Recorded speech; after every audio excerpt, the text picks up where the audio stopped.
I'm out at a local farm doing some timber cruising, and if you've followed this channel for a while and you've seen the very first video I put up, the one-man logging video, this is the same farm that video was shot at, just a couple miles down the road from here. I'll put a link over here.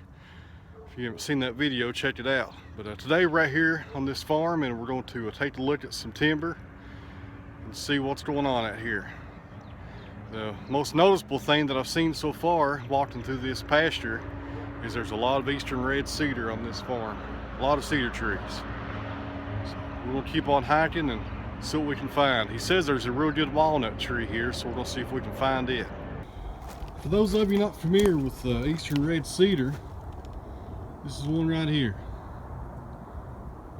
I realize a lot of people watch these videos are all over the world, and probably not familiar maybe with what eastern red cedar looks like. A lot of people call these juniper trees, which in my opinion is pretty much the same thing, but I refer to them as eastern red cedar.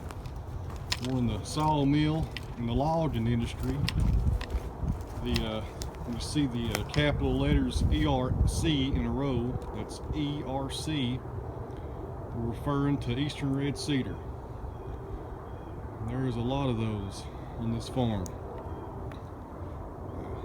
These cedar trees look pretty small.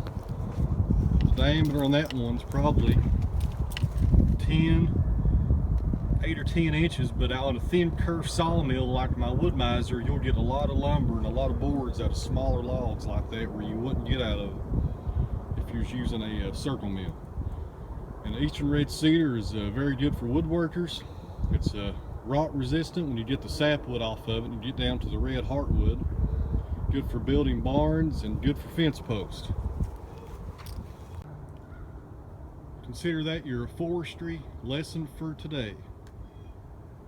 Tree identification, eastern red cedar.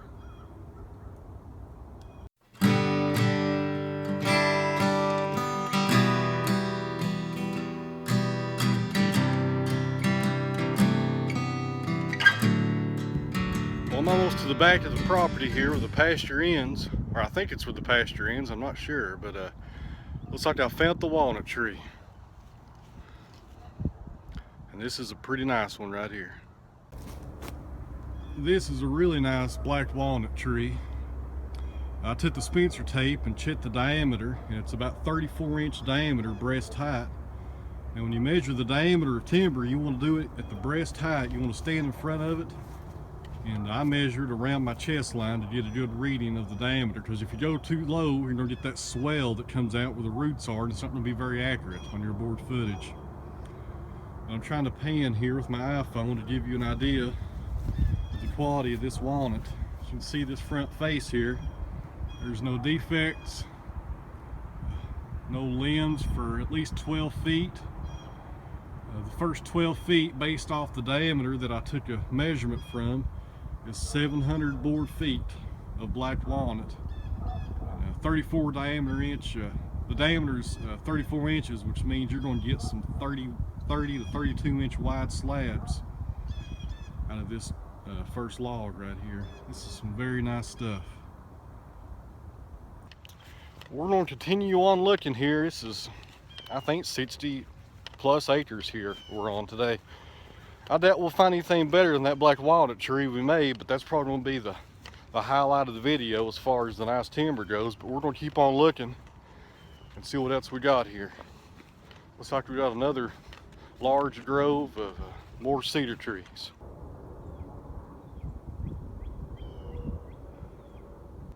Well, as I came down this hill, as you can see to my left shoulder, there's more eastern red cedar. And right behind me is some more nice black walnut. Now, this tree is nowhere near as big as the first walnut tree we found. The diameter is about 20 inches at breast height, but that will produce some really nice wide boards. Anything over really 12 inches in width on walnut is considered pretty high quality and very sought after by woodworkers. There's not a lot of defects in this tree. It grew nice and straight on the side of this hill. The heart of the tree is probably going to be off-centered just a little due to the place it grew at. But there's not a lot of defects, no cat faces that I can see for the first 12 to 15 to 16 feet. or limbs. So this right here will produce some really nice lumber once we put it on the sawmill. Found some more walnut. We're not far at all from the last one we just looked at. I ran into several about this size right here. And for you fellow adze junkies out there, if you're wondering what adze I have with me today, this is my Wetterling's Les Stroud edition adze. I usually take my cruising adze with me, but this right here is a lot lighter, and I've really gotten very fond of using this one. This is a real nice adze. It's my first adze that I've owned made by Wetterling's. I like it pretty good so far.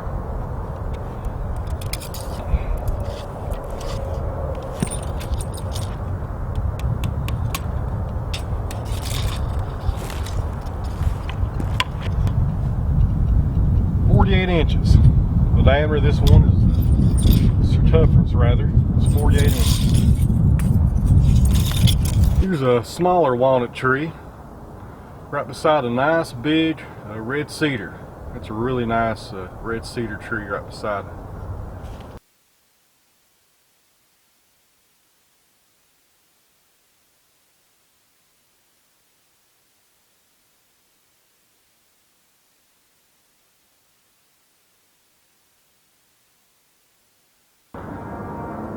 And that was about 14 turkeys that I just walked up on. I hope I got the video shot of them. They took off flying as I got about 10 feet from them. I didn't even hear them.